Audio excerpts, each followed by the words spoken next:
Oh, he had a lot to say. He couldn't wait to vent. He was telling 50 how the nigga Jim Jones arm rent. Battle, Fab and Banks, in a battle like we do it, right? Right. Who you got? Space. Fab or Banks. You know what I'm saying? In a battle like we do it. Hey, this is... That's one of my favorite rappers of all time. So. What's Space, bro? Fab got him. I'm telling you, bro. Money in the bank. I'm saying what I want. I talked to these two gentlemen too.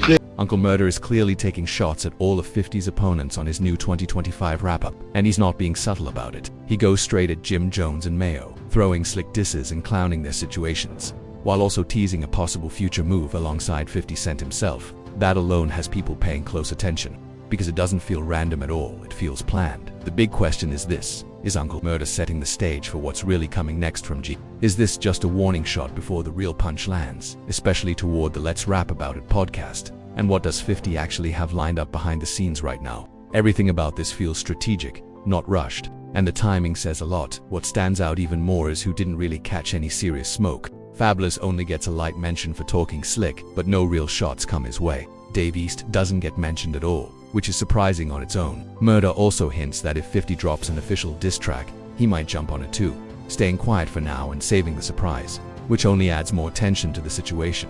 I did say earlier that 50 might have been on this rapper, but clearly he wasn't, and that actually makes sense. If 50 Cent had appeared on that track, the whole situation would have gone nuclear instantly. Still, that doesn't mean nothing is coming.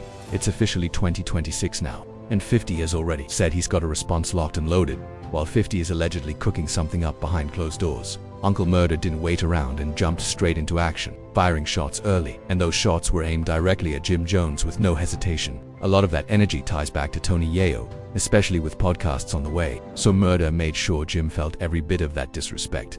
And just when it seemed like the dissing was done, he also took aim at the Let's Rap About It podcast, focusing mostly on Maino, the first one to clap back after 50 labeled them squatters, bringing up claims about unpaid rent connected to the podcast building tied to 50. Jim Jones told Joe and Jay that he better than Nas, said he had more Billboard entries than Nas too. The lie detector test determined that was not true. He even hinted that he'd buy the place himself if the money didn't get handled. And apparently, Jim did end up paying, which only made the situation even messier. Of course, Uncle Murda made sure to bring that up loud and clear. Make sure you hit that hype button, because this part really matters. You said my nigga Yayo broke, he not though. I was just with him eating smoked duck in Morocco. When you really listen, those were light jabs, mostly aimed at Maino. There wasn't anything serious directed at Fabulous at all, and there was zero mention of Dave East. So the focus stayed locked on Jim Jones and Maino. And now Maino is clearly the one reacting. So what happens next? Murda actually spells it out. If 50 Cent decides to jump in, he's ready to make his move. Right now, Murda is definitely popping his ish, no question about it. But let's be honest, this wasn't some earth-shattering diss that flipped everything upside down. It was calm, controlled, and calculated. Overall, the wrap-up itself was solid. You called them niggas squatters and Maino got mad about it. Maino put a curly hair picture of 50 up, and the nigga Jim Jones landlord called 50 up. It was a different style than what Murda usually brings, but it still landed. Was it his best work ever? No, but it was clean, focused, and effective. The real takeaway is in those subtle jabs, because they feel like a setup. It sounds like Murda is warming everyone up for something bigger coming from 50. The new year just started, and 50 isn't the type to stay quiet for long. He's definitely not someone who lets things like this slide. They put a freestyle out all four of them. Fab shit was slick, but right now 50 ignoring them. If he do respond, I might be on that song with him. Tell the engineer to punch me in when he done recording. And how he responds next is really the question hanging in the air right now. Truth is, nobody actually knows what's about to happen. A lot of people are already talking reckless, saying 50 is scared or that he's not going to respond at all. Others think he might tap back into that OG G-Unit mindset and shake things up the old school way. But right now, it's all speculation, nothing solid. For all we know, the podcast could even get shut down or switched up. And if that happened, would it really be fair? That's debatable. Everybody keeps saying keep it hip-hop and wants everything on wax, but let's be real for a second. We don't always get what we want. It's not the early 2000s anymore. Even though people miss that era where every call-out demanded a response, the truth is 50 isn't obligated to answer anyone. He doesn't have to do a thing, and that's just facts.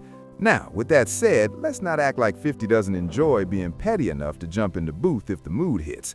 He hasn't been dropping music to chase billboard spots or radio spins lately, but he has been recording for shows, movies, and soundtracks behind the scenes. That's a different lane, but it still keeps him active.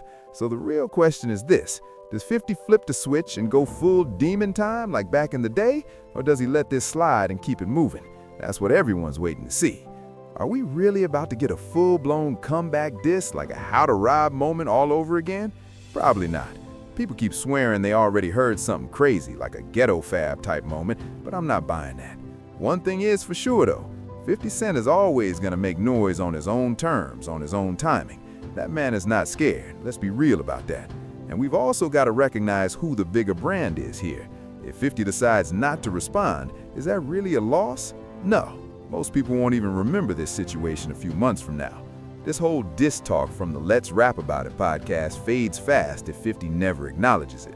The only way it stays alive is if he reacts in any way. Now, if he does respond and the internet isn't impressed, maybe people try to spin it as an L. But let's be honest, it's incredibly hard for 50 to take a real loss when the internet already leans his way. He's got leverage, influence, and attention on lock. That's power. Just look at the bigger picture. Vegas picked 50 to perform on New Year's Eve. They're not calling Fabulous for that slot. They're not calling Jim Jones either. That alone tells you exactly where 50 still stands. They're not picking Maino, and they're definitely not picking Dave East. Let's keep it a buck. In today's climate, not enough people are fully locked in with them like that. Does that mean they don't matter at all? No, they still have their lane, but right now, it's limited.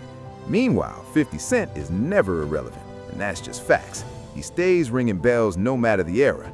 He's actually been the most streamed New York artist for the 3rd year in a row, which sounds wild, but really isn't surprising at all. It's 50. We've seen this movie before. His name, his brand, his celebrity just keep getting bigger, and that's exactly where his leverage comes from. So the real question remains, does he respond? Nobody knows for sure, but it feels possible. Uncle Murda has been low-key hinting like if 50 jumps in the booth, I'm right there with him. That energy is clear. Maybe we end up with a new G-Unit style track. 50, Murda, maybe Tony Yayo, who knows? Is that enough to shut everything down? That depends. If the bars hit harder and the energy is higher than what we just heard, that's a clear W in my book. The bigger mystery is whether we're about to see a modern G-Unit run. No Young Buck, no Lloyd Banks, just a new version moving differently. So where does that leave everything right now? Honestly, it feels like the calm before the storm. 50 is sitting back, watching reactions, letting everybody talk themselves into corners. That's usually when he strikes, not when the noise is loudest. This whole situation only stays alive if 50 decides to touch it. That decision alone controls the entire narrative. Uncle Murda already showed he's locked in and ready if the call comes, and that tells you everything you need to know about where G-Unit's head is at. The other side can talk, react, podcast, and debate all day, but none of it really moves unless 50 moves. So now it's a waiting game. Does he let this fade out quietly, or does he step in and flip the board just to remind people who still controls the temperature online? Either way, one thing is clear. Everybody's watching his next move, and when it comes, it's gonna shake something, guaranteed. So is that lineup really enough to stop the other side? Lobby Boys, Fabulous, and everybody attached to that energy? I honestly don't know. We're gonna have to see how this plays out in real time. The bigger question is this: how do you think 50 is about to move based on how Uncle Murda is moving right now? Do you feel like something wild is about to drop any day now, maybe even this week? Time is ticking, because all it takes is one new headline for this whole thing to get buried.